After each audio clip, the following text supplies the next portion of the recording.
Welcome to WrenchWay Weekly, the show where we talk about the industry's hot topics, highlight the voice of technician, and use that information to help educate shops and dealerships on how to improve the industry.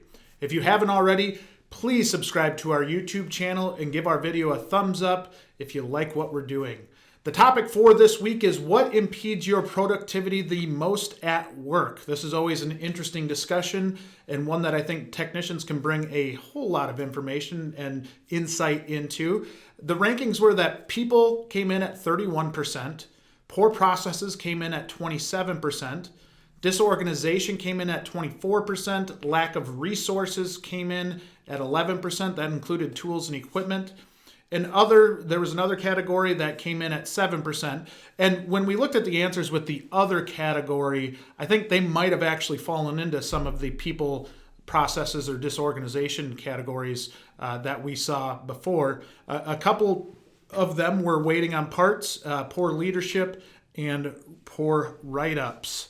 So you can kind of see that the mix was really evenly distributed across people, processes, and disorganization, right? And I think the funny part is I think they all kind of feed into each other, and really that people part is such a big point of that, right? And when the result is people, that probably kind of points to management or maybe other people in the shop. We talk a lot about fit and making sure that you have the right fit in your shop.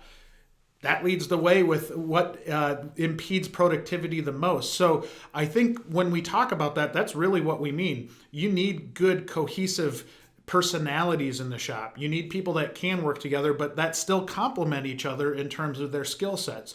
So that's a really, really good point. Great feedback there from the WrenchWay Insiders. A couple of comments from our WrenchWay Insiders. One was a foreman that can be the go-to guy would remove so many of the teaching assisting duties from the other technicians, which is then complemented by this comment from somebody else saying, the amount of time spent on my workstation to get and return parts and to find and return vehicles to be worked on is the biggest non-productive use of my time that I have. We have hired a service department assistant, which has helped tremendously. I love that they took the time, this shop in particular, really took it serious enough to get some help. And really similar to what maybe an admin in an office is, having a helping hand in the service department can be a huge, huge help. And that can go for the lowest shop on the totem pole to the biggest shop in the world, right? Like, I think there's just so much value in having that extra set of hands, whether it's cleaning the shop, making sure things are organized. And it's another avenue to get somebody experience in your shop as well, right? So while it might not have that immediate ROI, I think there are other pieces that really play into that. And I actually do think it has an immediate ROI by keeping things clean and organized and keeping your technicians on the job, keeping them working and doing what they really like to do.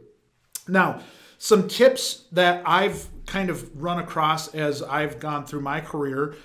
We did some Lean Six Sigma stuff where you're really walking through processes, and it really does come down to the three things that were leading the way here, which is the people, the poor processes, and the disorganization.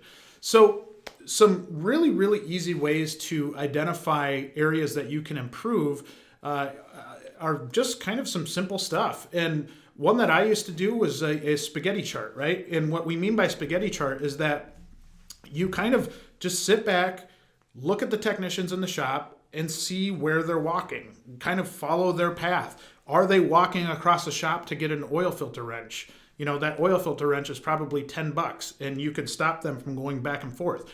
How do you 80-20 that? If there's a bay that 80% of the time they're using 20% of the tools, which I think is very, very powerful when you look at that. How expensive is it to get those high-use tools in each of those bays? And one that I think of commonly on the car side was we used to use torque sticks. And there was one set of torque sticks, and they were on the opposite side of the shop from some of the hoists, so you'd end up walking through and getting those.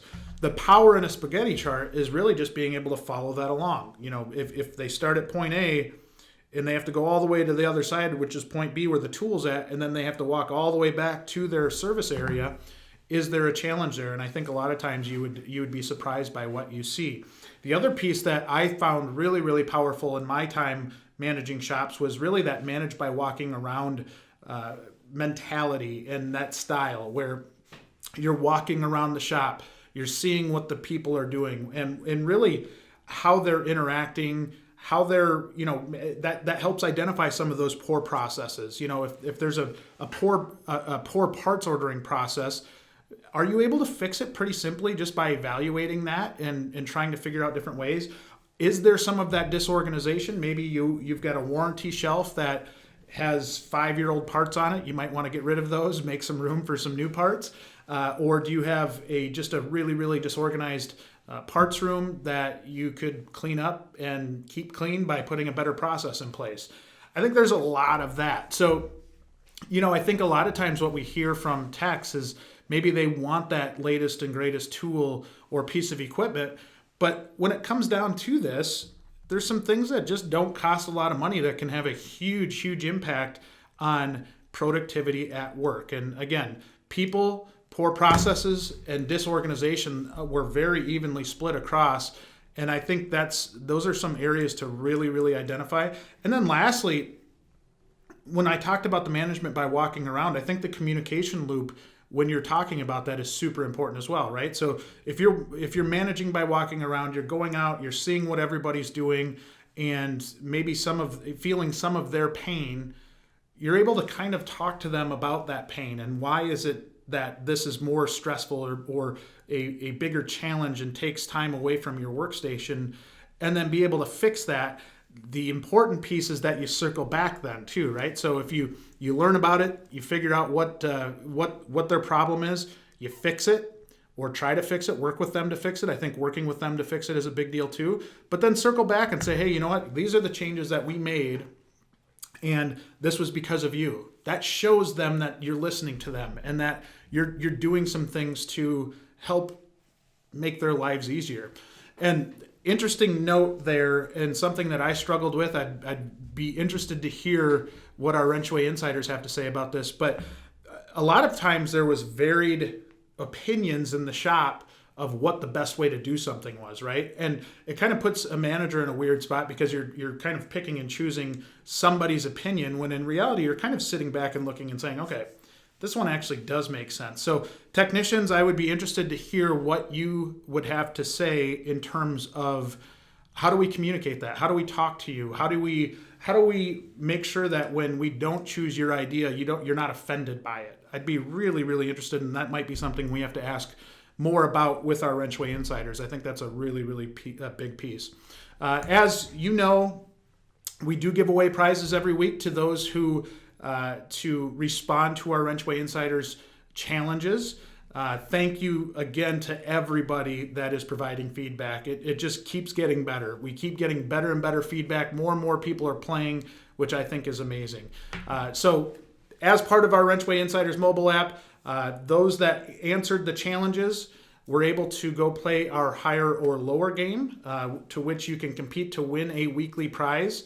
And wanted to give a huge thank you to the sponsor of this week's higher or lower game, which is Full Bay. Full Bay is a great partner of ours. They do great work. And if you haven't had a chance and you're in the heavy duty industry, I'd go check them out. They really are leading the way.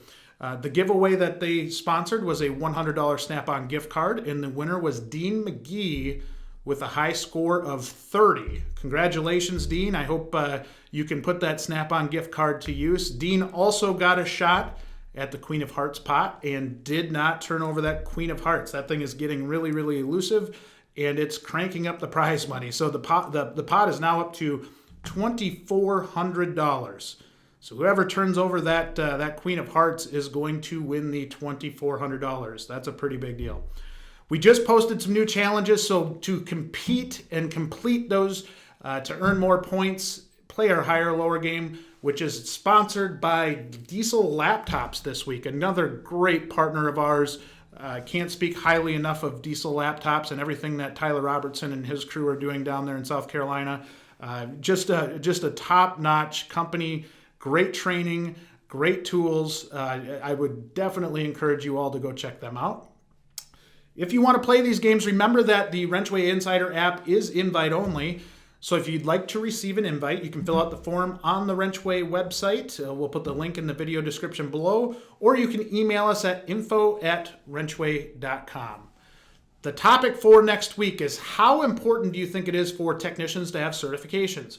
I think this is going to be a very, very hot topic, and one that I really am looking forward to talking about and really diving into, because I think this is something that's fascinating to me. And those certifications could mean ASE certifications, they could mean factory certifications, and I think there's a lot of varied thought on the importance of them. So want to hear your feedback on this topic. I think this is a really, really interesting one. Again, to provide your feedback, log into your WrenchWay Insiders app, find the poll titled WrenchWay Weekly Topic of the Week.